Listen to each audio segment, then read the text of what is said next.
Good evening, everyone. Welcome to the Joe and Joe Weather Show on this Sunday night, a rare 8:30 p.m. Sunday night appearance from both of us in the Joe and Joe Weather Show, brought to you by Omni True Value Hardware at 1226 North Wellwood Avenue in West Babylon, New York. 631-756-1125 is their phone number for the best prices in town on hardware, mulch, topsoil, gravel, emergency preparedness supplies, and before you know it, rock salt.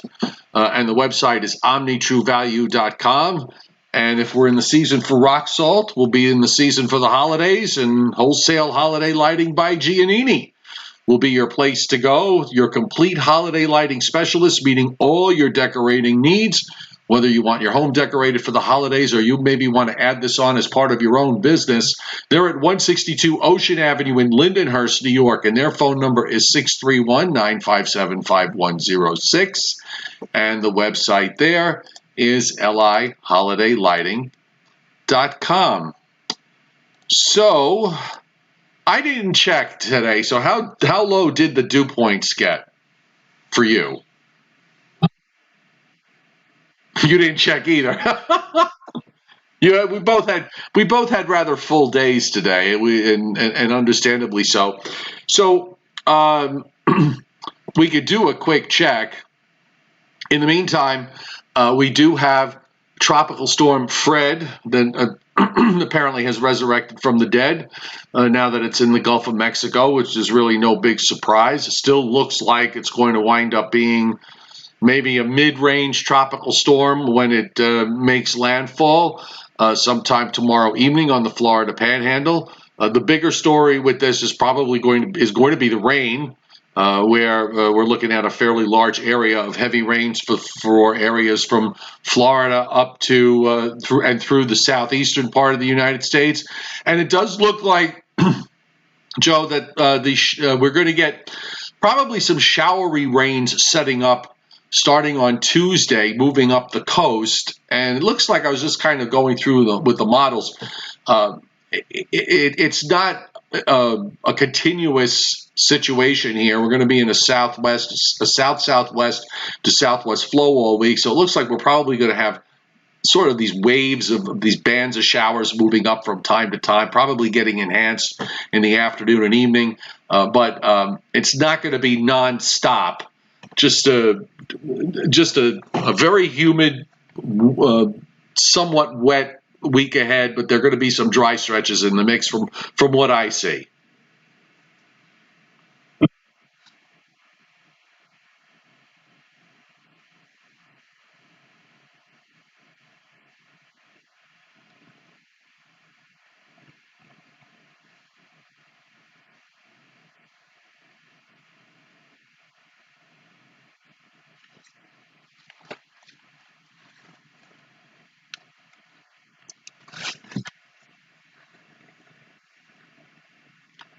Right.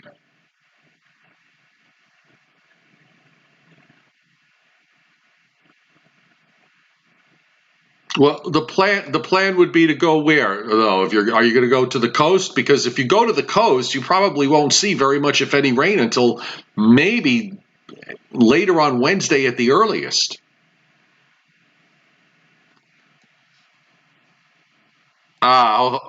We have an audio issue. Hold on.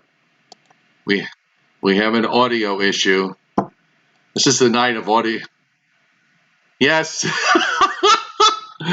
Macy's has spoken. I'm checking.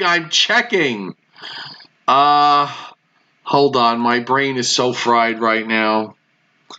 Let's see. I had to reboot the system, which means I have to do something. What that something is, I don't know. Just a second. Give me a moment here.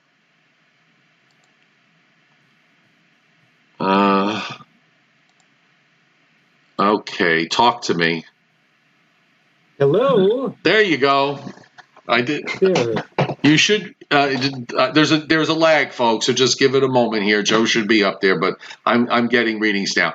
This has been a very strange day because I had everything set before I left this morning. I went down to see my grandsons, and then I come back and technical issues galore. Everything was not working. So I'm guessing that Windows went in and did an update here. So anyhow, tell your fishing story again. What I said was that my son, who had just got back early this morning, picked him up at JFK. He and my lovely daughter-in-law, and one of the first things he said to me was, "You want to go fishing this week?" And I said, "Well, I'm not sure. I think the forecast is for some wet weather here, mid and late week.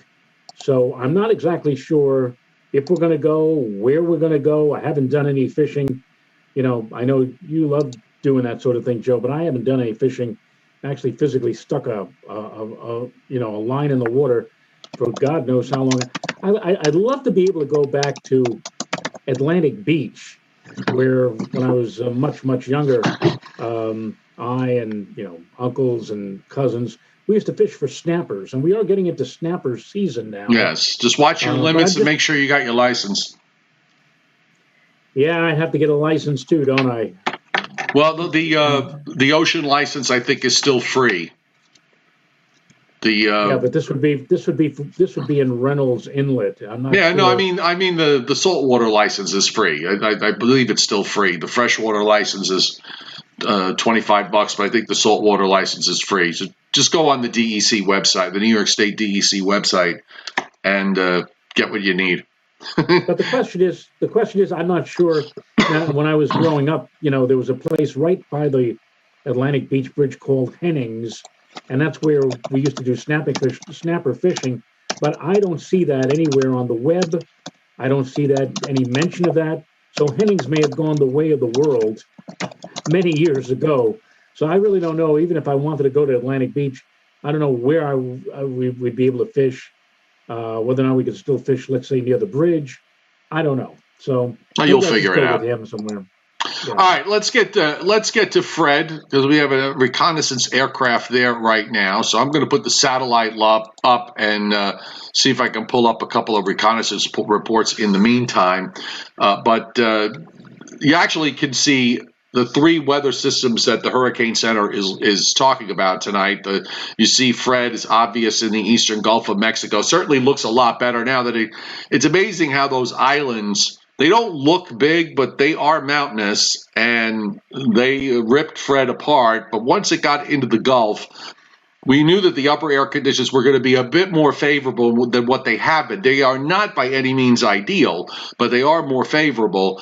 And it didn't really take long for the system to the low center, the series of, there were several low centers, they consolidated, and we are suddenly back to Fred being a tropical storm. You can see Grace on the lower right of the picture there.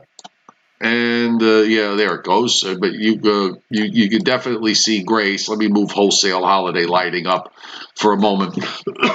Same problem here. Grace is getting interaction with Puerto Rico. There's wind shear going on. If you look between Grace and Fred, there's that patch of cloudiness that's out in between them in the Southwest Atlantic. That's that upper trough that's been kind of sitting out there and producing wind shear that affected Fred. Now it's affecting Grace. And the other system, of course, is the one that's northeast of Bermuda that's moving southward, the small little system there that looks like that's become a little better organized. So we're starting to get into the time frame, Joe, where everything seems to want to spin up. So we're likely to, I think we're going to probably be on the busy side with tropical systems going forward for the next couple of weeks. Well, it's not unexpected. I mean, we've been saying that once we get past the middle part of August, climatologically, from mid-August to mid-October, that's right in the time frame when these things start to boil up. And this one looks like, after a long term of quiet here for more than a few weeks, it looks like indeed we've got Fred, we've got Grace, and the next one on the list, Joe, the H storm, would be Henri.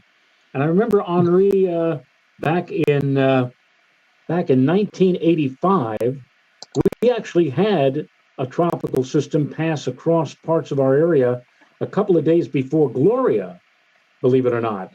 and that particular storm was Tropical Storm Henri. And here we go. Henri is making a reappearance now. The name Henri is, and maybe that small, tight little system near Bermuda will eventually get the moniker of Henri in the next few days. All right, here's the Hurricane Center's forecast, which really hasn't changed too much. I mean, it's probably shifted a little bit further to the east.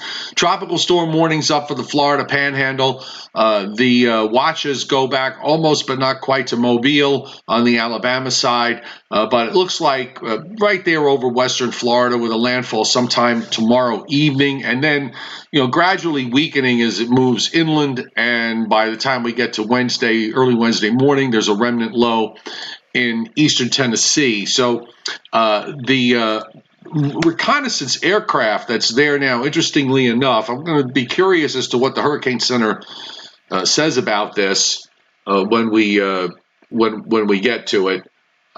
Give me a minute here. There we go. Got to close the window. But they closed off a center, Joe. The pressure's dropped down to 1,000 millibars, interestingly enough.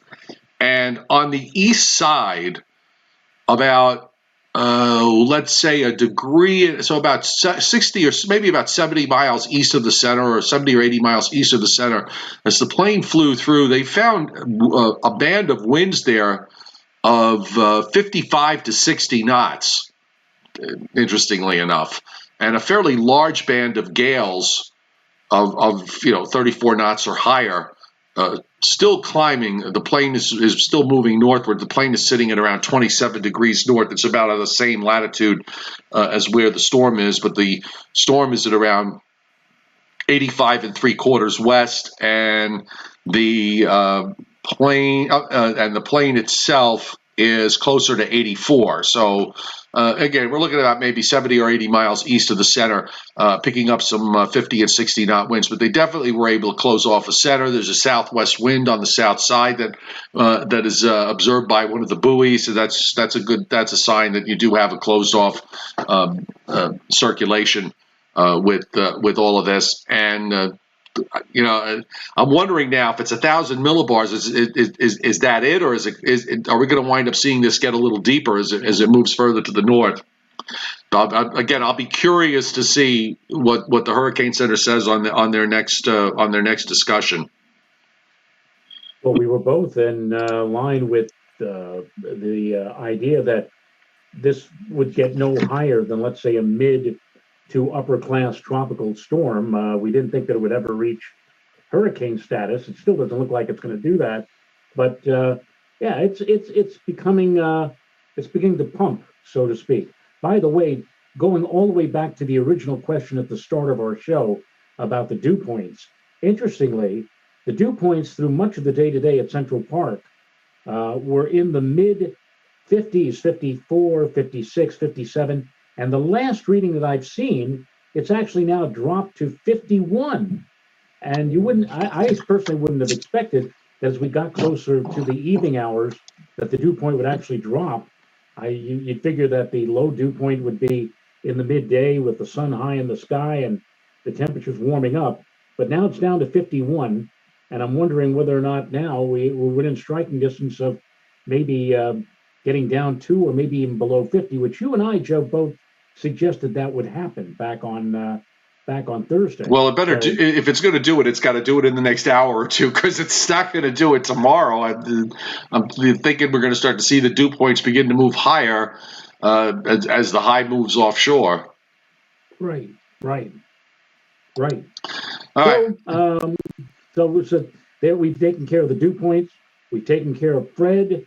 Are we going to move on to Grace, or? Yeah, let's take a look at Grace on the satellite loop, and there's a lot of convection here, but it's back down to a tropical depression, and it's moving along to the west. The center is probably on the northwest side of all of this. And sort of moving along. It's going to do the same thing that Fred did. It's going to move over Hispaniola the long way and then move over Cuba the long way. So we're probably going to be dealing with a tropical depression, or it may even degenerate into an open wave as it moves west-northwestward, much like Fred did. And then we'll get it into the Gulf of Mexico. And Conditions will probably, upper air conditions are probably going to be a bit more favorable. I think maybe a little bit more favorable when this gets to the Gulf than what Fred has to deal with. But it'll be interesting here also to see, how it handles all of this. It's kind of odd to have two storms back to back follow identical tracks and also have identical characters. They are pretty much the same strength when they came into the Northeast Caribbean. They pretty much are weakening about the same time and taking a very similar track. Now, longer term, Grace may have a more of a westerly track when it gets into the Gulf, so it may actually move to the west for quite a while. If you look at the latest, I might have the 0Z. Let's see if the 0Z is in. Loading. Yep, 0Z is in. In fact, the tracking models for Grace have actually kind of shifted a little bit further south, taking it off of Hispaniola, and all of the models take it along the south coast of Cuba rather than the north coast of Cuba, and some of them actually have it. Now, here's an interesting situation here. Let me go back to the satellite for a moment. There's a lot of convection as you go south, so you wonder whether a center may try and reform where that deeper convection is further south. In which case, maybe the tracking models are onto something here, where it winds up tracking more on the Caribbean side of Cuba than on the north side. Well, the first thing I want to say is that it's good. It's good that we're not seeing any dramatic intensification in the coming hours with Grace, because as we heard yesterday, there's been a terrible situation in Haiti with the earthquake, the 7.2 Richter earthquake. Now 1,300 people and counting have lost their lives. The last thing that the island of Haiti, the Dominican Republic, needs right now is let's say, even a Category 1 hurricane. I guess they can deal with whatever rain, even that's going to be a major disruption, but better to just have a weak tropical system with rain, as opposed to one that could bring, tremendous wind and rain and all that sort of stuff. The other thing is, you're right, because whereas Fred took track along the north coast of the Dominican Republic and Cuba and is exited into the Gulf of Mexico, this is interesting, Joe. I mean, look, there's even among some of the models an interaction with the Yucatan Peninsula of Mexico. Yeah. And then finally a landfall, maybe not even in the United States, but maybe just south of South Texas in Mexico too. And at this time of the year, we have seen many a tropical cyclone intensify rather rapidly.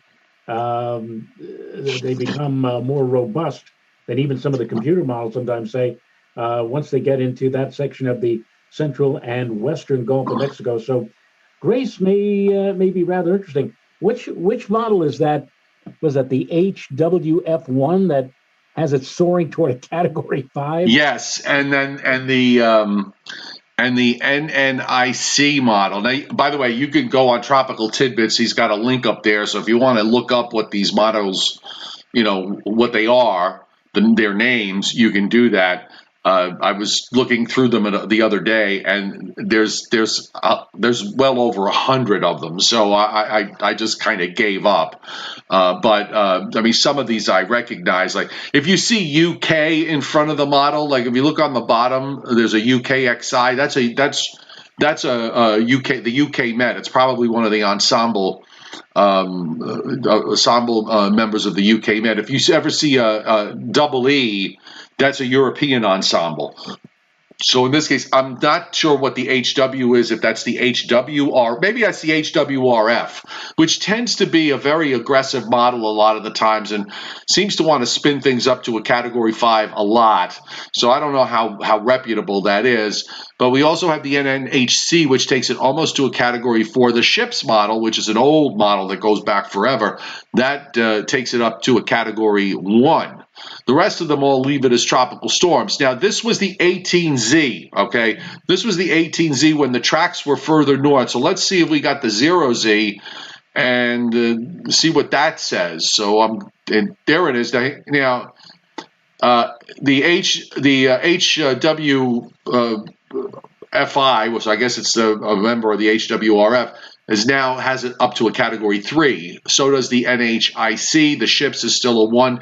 There are a couple of other models that now bring it up to about a Category 1 late in the forecast period. So I imagine that's after it clears all the islands. The rest of them all into a tropical storm. But, this shift southward is, I'm going to, again, here too, I'm going to be curious to see what the Hurricane Center, what they do with this with regards to their forecast outlook, because they've been writing these almost biblical discussions on both these systems. They're putting a lot of thought into it. I actually, the more they write, the more I like, because you get much more out of them.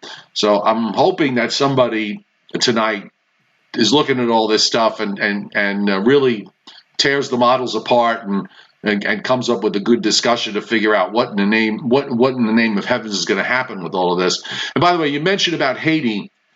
The tracks are all very close, and we see on this, we see on the satellite with all that convection there. They just had a ton of rain because of Fred. Are they going to have? And they're probably going to wind up getting another ton of rain on top of this. So this was certainly, the timing here is not good considering everything that's going on. Right, and but what would you prefer? Would you prefer the ton of rain, or would you prefer a storm bringing in 80, 90, 100 mile per hour winds? Well, obviously. Well, if you're getting a ton of 15, pick your poison. I mean, really, pick your poison. So this is gonna be a kind of a difficult, certainly next few days in terms of everything that is going on. And there's Fred. I'm just looking at the loop on Fred here as we go past the sunset. It's got a nice little circular core there that seems to have developed. So we'll come back to the recon a little bit later and see what happens. I'm going to jump over to the GFS. I put up the 500 here, and we've got this ridge along the East Coast. Obviously, that ridge is preventing the system from moving up, and prevented Fred from moving up into the southeast. It's also going to be keeping Grace further south because that ridge actually strengthens. As Fred lifts up and out and starts to move into the southeastern part of the United States, look at that ridge, Joe. It really builds very strongly northeast southwest from just south of southern New England right down into the Gulf, into the western Gulf of Mexico. I mean, that's a very, very strong ridge that we're seeing here that is building down right in there and extends all the way into the western Gulf of Mexico. So it kind of makes sense from the standpoint of Grace because it'll be underneath that ridge all the way through. There's no weakness that I can see. The ridge is only getting stronger. And then the remnants of Fred will kind of ride up the back side of this ridge, the same upper high that's off the East Coast. And we'll start to get, probably these waves of showers that'll be coming up starting on Tuesday. Right. Just some spotty precipitation Tuesday, and then probably more organized, especially so with that southwesterly flow, that very humid airflow pushing all of that oppressive stuff back into our area. It was nice while it lasted, but unfortunately, the spell of dry and pleasant conditions is not going to last too much longer, much beyond tomorrow, as it would seem right now. All right, we'll come back to this. Well, I'm going to go to WPC's rainfall forecast, and the 3 to 5 inch and 5 inch plus rains into the Florida Panhandle. You can see it's kind of on the narrowish side. I'm going to get into some of that according to WPC, and from what I've seen, again, that heavy rain riding around the ridge. But notice, Joe, big amounts up the Appalachians, into West Virginia, Western Virginia, Central PA, 2, 3, 4 inch rainfall amounts being generated. These are 1 week rainfall amounts, so this goes right through next Sunday. But the bulk of this is going to be during the week. But you start to cut back eastward into New Jersey, into New York City, southern New England, and rainfall amounts are not that much. They're only about 1/4 of an inch or less once you get to the coast, so you can go fishing. Okay, the 1/4 of an inch of rain is not going to kill you. But Okay. the coastal areas down through Virginia, North Carolina, into Georgia and Florida. I mean, these are additional rains here in Florida itself. The peninsula are not showing very much. It's mostly because the storm now is out at 85 west, and it's going to get a little bit further to the west. So that actually helped the rain cause over Florida in a sense, but it is going to mean for some big rains in the interior parts of the southeast and up the Appalachians. And I'm curious now. Let's see if there's. I'm guessing they must have put up a ton of flash flood watches. So let's take a look on weather.gov to see what they're doing there. Leon of Lindenhurst hitting super chat tonight. Thank you so much, Leon. You hit it twice. I really appreciate it. Joe and I really appreciate it. Thank you. You see the tropical storm warnings up for the Florida Panhandle. They've got flash flood watches there. There are no warnings up for the remainder of the west coast of Florida. There are no flash flood watches up yet for places like northern Georgia, like places like in northern Georgia where I'm sitting, and on up the Appalachians. So I'm guessing probably tomorrow we'll see those go up. Also, not to forget our friends in Arizona, the southern part of Arizona and southern New Mexico and westernmost Texas, all under flash flood watches. We've got heat issues out in the west and in the Pacific Northwest, along with air quality issues where you see whole states like Idaho, Wyoming, and probably Montana as well underneath all that red flag warning that they have up with air quality issues because the smoke still has not completely gone away. Yes, and speaking of the possibility of rain in your area, Joe and Leon Probitsky mentioning on the chat board, looks like JJ and Joe will be basking in heavy rain. Well, not officially, but it certainly looks that way. If not tomorrow, certainly by Tuesday. So does he like playing in the rain, Joe? He's not a rain fan. And for that matter, neither am I.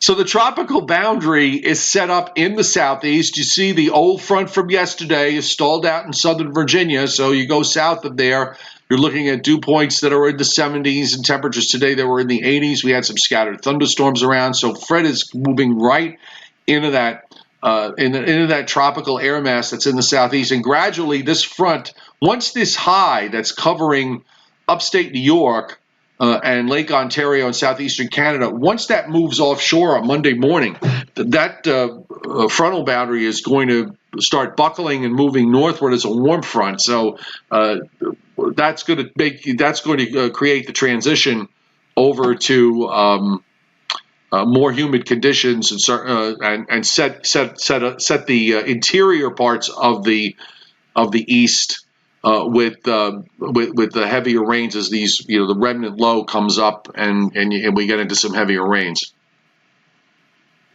I tell you true. It's been weird this summer. We've had our spells of, and last week I had nary a drop, or as you would say, Joe, a snowflake or an ice pellet or a hail stone. Right, not a flake, not an ice pellet. Nothing. They all went. The march of the severe thunderstorms, the heavy rains, either went to my north or they went to my south. Now, yesterday morning, I woke up to rain. I said, "Oh my goodness, it's raining," and it lasted for all of 5 minutes. It was a fast-moving cell of precipitation that came on by. Rest of the day, bone dry. So we could use a little bit of rain up here in the old valley of the Putnam, and we're hoping we'll get some of that later on in the week, after, of course, I go fishing. Right. You won't see it. If you're going to the coast, this is going to be one of those weeks as a forecaster is going to drive me crazy because people are going to put in these sort of generic chance for showers and thunderstorms. And if you're living along the immediate coast, you're going to be sitting there saying, "Where is it? I'm planning for showers and storms. They're not here." And they're all going to be inland. So I'm just going right now on the record saying that, if you're in coastal New Jersey, if you're in Long Island, if you're in southern New England, you're not going to see a whole lot, certainly until at least later Wednesday. You're not going to see a whole lot. The bulk of this because the center is going to be kind of straddling up the Appalachians pretty far inland. So it's going to keep most of the rain further inland, in my never to be humble opinion. Yeah. And Daniel Fitzsimmons, through all of this, says, can't wait for the freezing cold weather. Yeah, I know. Meanwhile, back to the upper air, I just want to point out, later this week, the flow becomes more southwest rather than south-southwest because of that ridge building. So at that point, maybe some of the showery rains will start shifting a little bit more to the east. But maybe, perhaps by that time, this thing will be all, would have rained itself out. And just kind of take a look here at the longer range, because you can look on the upper left, you can see a trough that's dropping into the northern plains. I'm just going to run it backwards, get a few more frames to load here. Little upper low, Joe. I'm sorry. The way that ridge is, I mean, that trough out over the plain states and the Intermountain region can't do anything except get sheared off. Yeah, because it gets not able to penetrate that big ridge. And that's exactly what happens. I mean, you get a little height fall here. There's some kind of little trough there in the northern lakes late Friday, and that moves into the east over the weekend. It's an upper low sitting right over eastern Pennsylvania and New Jersey next weekend, and then it moves offshore. And after that, after that goes by in a longer range, now you start to see a little progress, but not a whole lot. The heights are fairly high right through the entire forecast period, which, by the way, day 16 is now the 31st of August, and we're in a ridge position in the eastern part of the U.S. Right, and very unusual up here where I live. School is going to begin, Joe, September 3rd. This is going to be before Labor Day. I in my entire life, I don't ever remember in the New York metropolitan area that school begins before the last of the big three holidays of summer, but that's what they're going to be doing up here, at least in my neck of the woods. Yeah, I don't know. So if what you're showing right now is true, I hope that some of these schools have air conditioning. Yes. Well, down here they've been back to school for over a week, and in some places 2 weeks. Oh, yeah. So here's how it looks on the surface on the GFS. So that high tomorrow, sitting up in New Hampshire, there's that frontal boundary starts to buckle northward, which is what you're seeing here in terms of the showers and storms that pop up in parts of Ohio and down in Virginia. There's a big gap from there down to the Gulf Coast where you see Fred tomorrow morning. Offshore by probably less than 150 miles from the Panhandle. Moving inland tomorrow night, it's onshore. You see showers up the Appalachians. The high is east of the Cape. And then on Tuesday, you start to get these waves. And you'll notice how the GFS takes most of the rain well inland, up through Pennsylvania and upstate New York, very little down along the coast.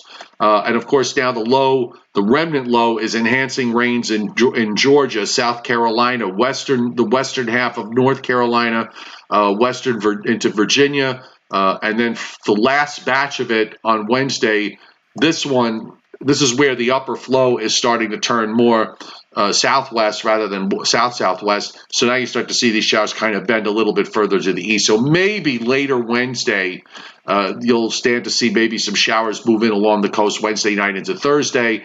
And there's still some shower chances as we go into Friday and Saturday as that upper trough that's over the Great Lakes kind of drops into the eastern part of the United States at the end of the week. And by the way, the low that's north of Bermuda drifts southward. You'll notice that the global model here doesn't really do very much with it. Just got a closed isobar down by Tuesday afternoon. It's as far south as 31 and about 65. You always got to watch it this time of year with systems that are out there, but at least from the standpoint of the GFS, it really doesn't do very much with it. And then eventually just gets kicked away to the northeast, given the ridge and the ridge to its west, and then the upper trough that drops in from the Great Lakes. So it'll be interesting to see how this plays. Now, Johnny Quest asks, I will do one request tonight, because we are it's a late show, and I know we're exhausted. So, but he asked about Hurricane Linda, which is in the Pacific. So I'm going to see if I can get a Pacific shot here. First off, in terms of the advisory, Linda is now, well, they're referring to this, Joe, as an annular hurricane, ANNULAR. I've never seen like a ring. Yeah, ring? I'm going to pull it up on the satellite. It says Linda is an annular hurricane, and they made a point. They talked about this in the discussion. I don't remember them ever making that notation with a tropical system, but this is what the Hurricane Center is saying.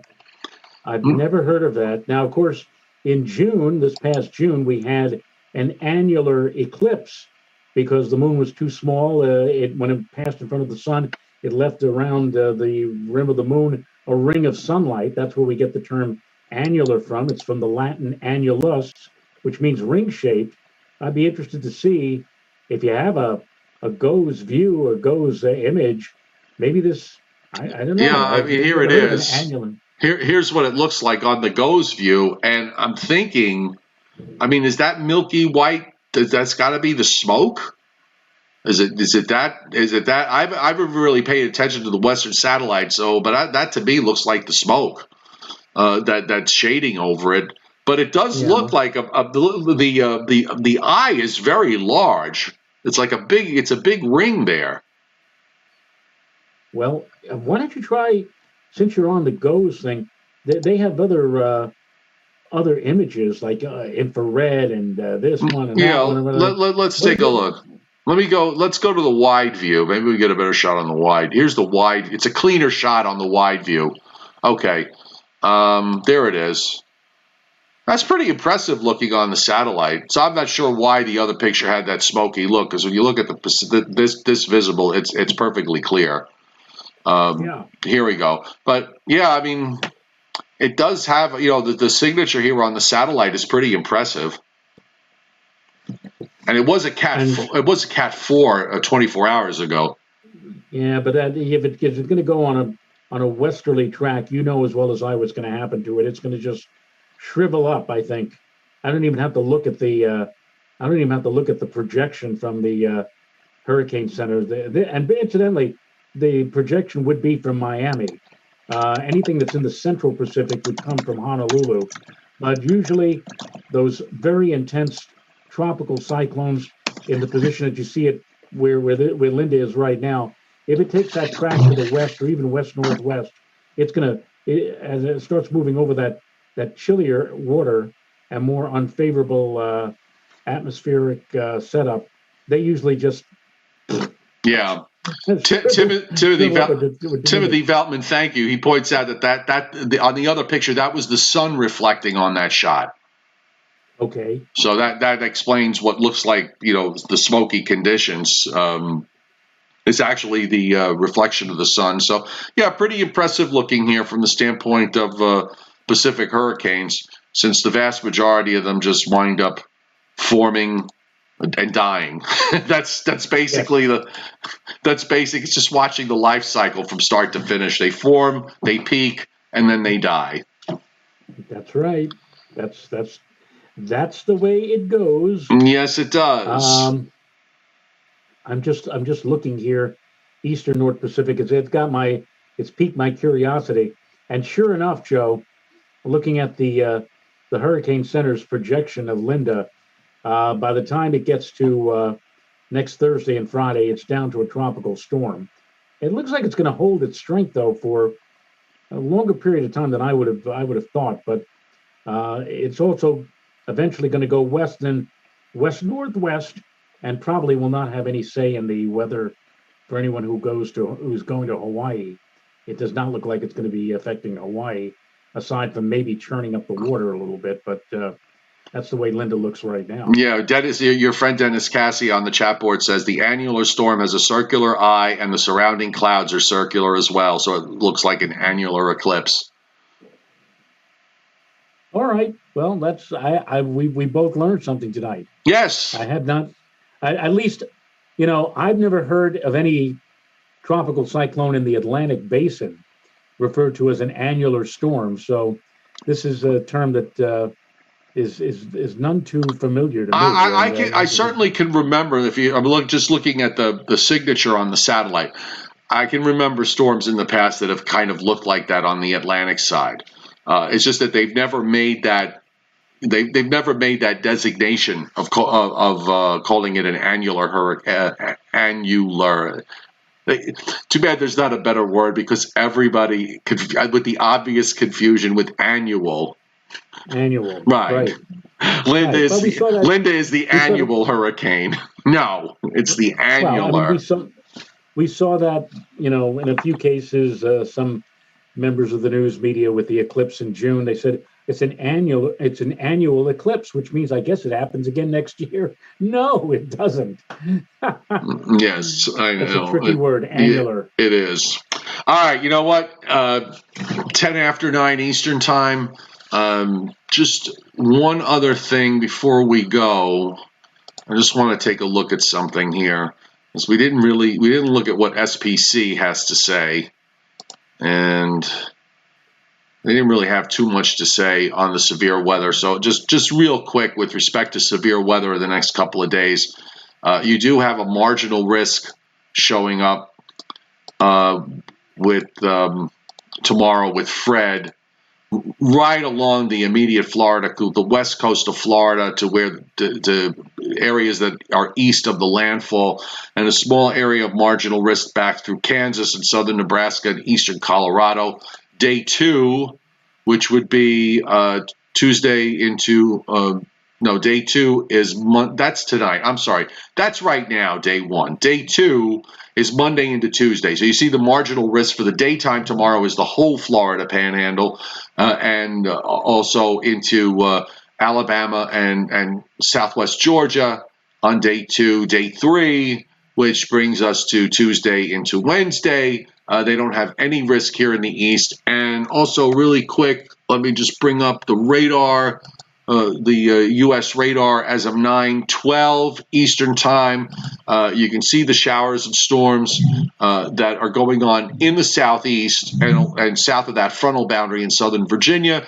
Then, of course, you start to see the echoes that are showing up from Fred just off the west coast of Florida, just barely touching the coastline with the special marine warnings offshore, and then the arc that goes back to probably right near where the circulation center is. And also, since we have a chance here, Joe, let me just really quick, I'll bring up the recon. Let's see if we got an update on that. There's a plane now heading into Grace, and here's the plane with Fred. So I wanted to look at the plane is now approaching back toward the center to see where where it closes off it takes the next pressure reading. But I'm just looking at this wind profile here. It's got a fairly large belt of winds now of 40 knots or higher, running from 26 north almost to about 28 and a half. Then they make the turn. I mean, there's still gale winds at flight level of 40 to 45 knots. As the plane now is approaching the center from the northeast, so it's the wind field's increased in coverage and in intensity. I'll be, as I said earlier, I'll be very curious to see. I'm going to stay up for the 11 o'clock advisory to see what they do with it, what they do with Fred, and what they do with Grace in particular. Good, because at 11 o'clock tonight, I'm going to be watching the Inside of the Eyelid show. So you enjoy checking out the latest information about. By the way, Earl Warren says on the chat board, it says annular hurricanes are a subset of intense tropical cyclones that have been shown in previous work to be significantly stronger, to maintain their peak intensities longer and weaken more slowly. And that's interesting. That's very interesting. Well, that's what we just said a few minutes ago. I said, when I said that it looked like Linda was going to pretty well over the next 72 or 96 hours move out to the west and kind of, peter out very quickly. And then when we saw the projection from the Hurricane Center it looks like it's going to hold on to hurricane strength for a much longer period of time, at least through midweek, before it begins to peter out. And even then, by the end of the period, it'll still be a tropical storm. So this may not necessarily fade out as quickly as most other similar tropical Pacific systems in that part of the Pacific. Okay, so you know what? We'll look at it tomorrow when we have our regular show at the regular time, 7:30, correct? Right. And we'll have, yes, indeed. And we'll have a little bit more energy at that time, too. All right. Actually, it wasn't too bad tonight. A few technical glitches early, and then everything was clean, mostly clean after that. All right, so thanks, everybody, for being here. Stay safe. We'll see you tomorrow night at 7:30 Eastern Time. Nighty-night, everybody. Night.